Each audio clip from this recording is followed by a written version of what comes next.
Señal directa.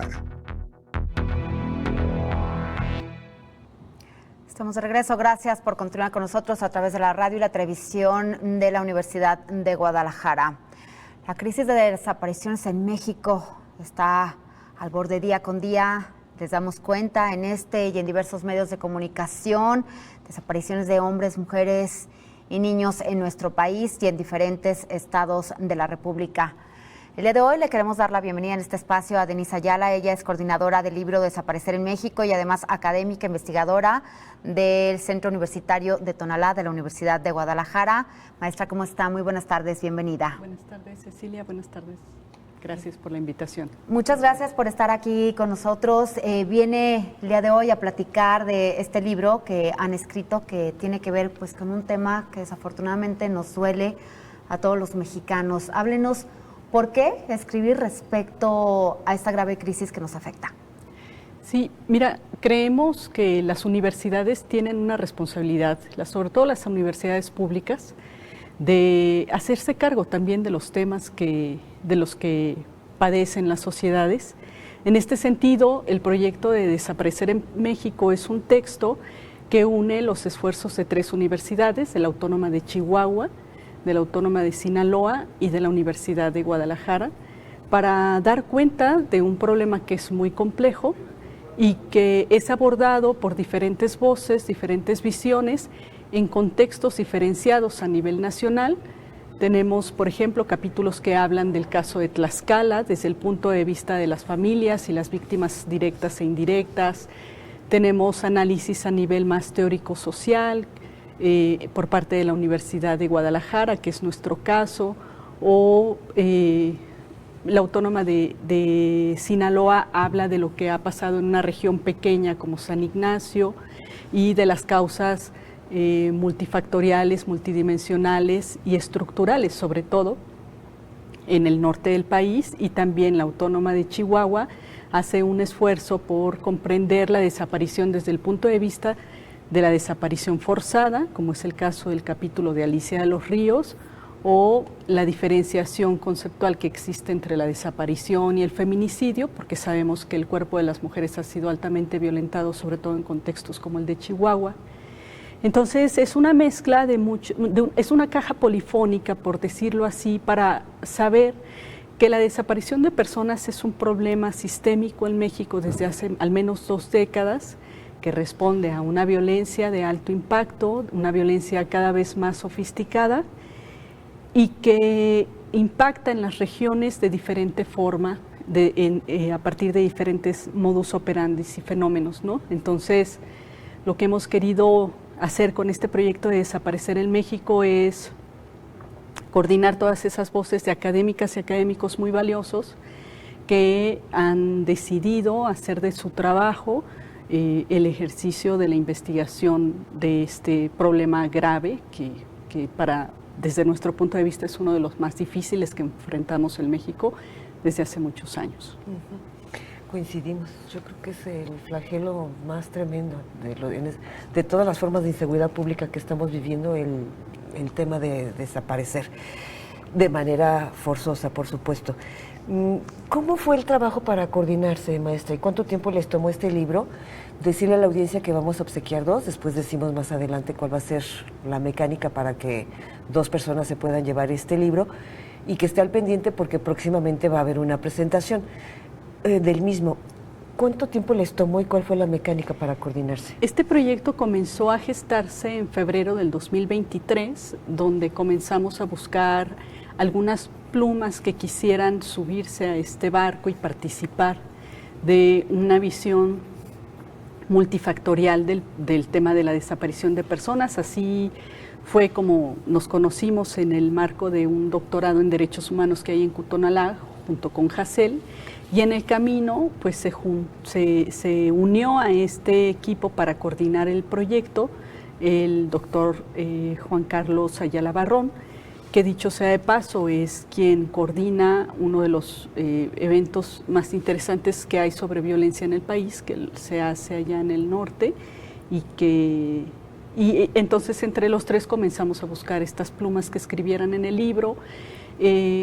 con una idea de dar voz de alguna manera o también dar algunos elementos que nos permitan comprender desde el punto de vista regional, desde el punto de vista de las víctimas directas, las víctimas indirectas, desde el punto de vista de las buscadoras, desde el punto de vista de lo que tiene que decir la ciencia al respecto, el análisis del aparato crítico social al servicio de comprender un fenómeno así también es importante y al final del día lo que estamos viendo es una obra de índole académica, no periodística, académica, que aborda investigaciones que han sido incluso motivo, por ejemplo, de tesis, en el caso de Alicia de los Ríos, en el caso de Dayan Ortiz Torres, y las otras son plumas que tienen que ver con académicos que no se conforman con abordar estos temas en clases, sino que además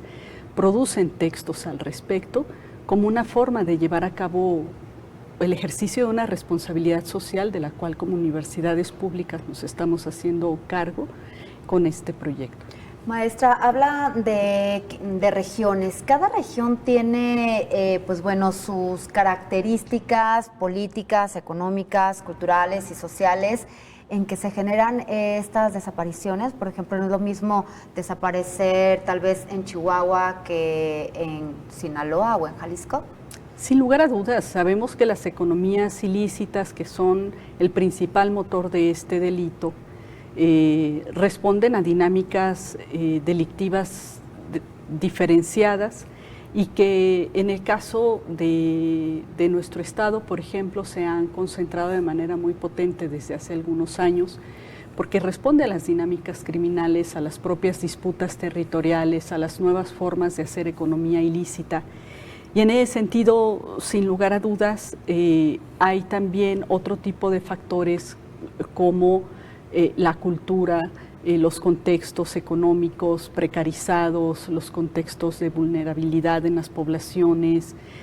Hay otro tipo de elementos que entran en juego y que al leer, a lo largo del libro, leer diferentes capítulos, te das cuenta cómo cada quien logra hacer una especie de recorte de su propia realidad y cómo un problema como las dinámicas del crimen organizado de alta tradición en el norte del país se diferencian a cómo se viven hoy en Jalisco, y también te das cuenta de cómo los gobiernos han reaccionado de manera diferenciada también ante estos discursos que terminan produciendo muchas veces una narrativa de alguna forma una narrativa que a veces niega, una narrativa que reconoce parcialmente los problemas. Entonces, claro que hay otro tipo de capas y de factores que intervienen para comprender un problema que en lo que sí podemos estar de acuerdo todas es que es un problema complejísimo. Muy complejo. De hecho, la escuchaba, maestra, y me acordé de cuando nuestro gremio era sumamente agredido. Incluso México se decía que tiene el mayor número de periodistas fallecidos. Ya no, le gana Palestina por las masacres que hizo Israel. Pero en la administración del panista Felipe Calderón y en la del priista Enrique Peña Nieto es cuando más periodistas fallecieron. Entonces lo traigo a colación por la que le escucho, porque luego, ¿quiénes son los atacantes? En periodismo se demostró que sí, el crimen organizado, pero principalmente funcionarios públicos. Ya sé que este es un tema académico, este libro, pero ¿quiénes son? Y hasta suena a trabalenguas, los desaparecedores. Claro. ¿Quién desaparece toda esta gente? Es que hay informes internacionales como el que hizo la propia ONU en el 2021 y que ha ido alimentando año con año, que hablan de que en México la desaparición de personas es un problema sistémico, y los problemas sistémicos existen precisamente por la débil institucionalidad que existe por parte del Estado, ¿no? Cuando uno se adentra al estudio de estas situaciones, te puedes dar cuenta cómo muchas veces el Estado, más que proteger a los ciudadanos, puede producir discursos estigmatizantes al respecto y por lo tanto revictimizan, ¿no? ¿De qué manera entonces la participación del Estado, tanto local como nacional, ha llevado una parte importante de de responsabilidad en que este problema siga así de agudo. Insisto, tenemos décadas con esta situación que cada vez se descompone de manera peor y que, sin embargo, aclaro que hay ahí una participación importante porque al no reconocer un problema no lo intervienes y por lo tanto es una forma también de desaparecer dos veces a las personas. Sin embargo, pues bueno, vemos que hay avances en cuanto a protocolos de búsqueda, instituciones creadas, pero la mayoría de las desapariciones siguen en absoluta impunidad.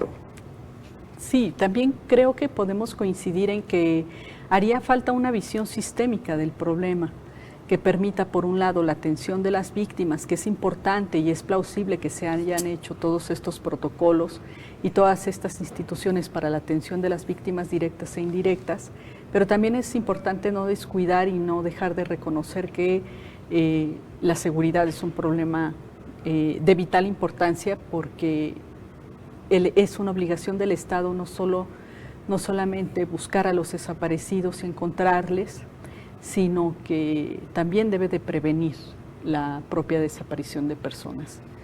Otro aspecto importante que también se trata en el libro es el que tiene que ver con el tema de la memoria, ¿no? Y muchas veces ni siquiera se da un derecho a la memoria por parte del Estado. Entonces, creemos que, pues sí, no podemos analizar, no podemos analizar un problema solo por un lado, sino porque también esos informes internacionales de los que yo les hablaba reconoce ahí de manera explícita la quiesencia de la autoridad para que este tipo de desastre de la desaparición de personas sin ninguna consecuencia y la impunidad vaya de la mano con la débil institucionalidad del Estado mexicano. Maestra Denise Ayala, pues concluimos de que es un tema muy, muy complejo y no sé si hay esperanza o no ante este problema, porque bueno, si hay el contubernio por parte de las autoridades, y si lo ponemos en el tema local, pues recientemente hemos dado cuenta de lo que viene ocurriendo en Tocaltiche, solo por mencionar algunos de los tantísimos ejemplos, pues hacia dónde vamos, ¿no? Sí, yo creo que no debemos de perder la esperanza, creo que tampoco debemos asumir como sociedad totalmente la responsabilidad, sin embargo, creo que sí debemos interesarnos por esos temas, hablarlos, ser empáticos cada ocasión que sea posible, ser empáticos, no criticar a quienes participan activamente, no criticar a los colectivos, no criticar a las familias cuando cierran una avenida, una calle, cuando marchan, cuando pegan fotografías, cuando pegan fichas. Creo que como sociedad podemos mostrarnos mucho más empáticos y solidarios, pero sin dejar de reconocer y exigir al Estado lo que le corresponde, que es el retomar el orden, retomar el interés y la responsabilidad que le toca. Maestra, ¿en dónde pueden encontrar el libro aquellas personas que estén interesadas en adquirirlo? Pues lo pueden encontrar, yo lo he visto en la librería Carlos Fuentes, lo he visto en Amazon, en línea. Es un libro que no solamente está editado de manera impresa, sino también de manera digital. Y en realidad, si tú googleas el libro, te aparece ahí varias formas de comprarlo y adquirirlo. Perfecto, muchísimas gracias, un gran trabajo, felicitaciones, es un tema muy complejo. Ella es la maestra Denise Ayala, coordinadora del libro Desaparecer en México. Les recordamos que tenemos 2 libros para obsequiar a las 2 primeras personas que se pongan en contacto con nosotros por medio de nuestra línea de WhatsApp 33 22 42 06 90. Aquellas personas que deseen adquirir este libro, tenemos 2 para que se lo lleven. Con esto hacemos una pausa. Muchísimas gracias, maestra Denise Ayala. Pausa, 2 minutos y volvemos.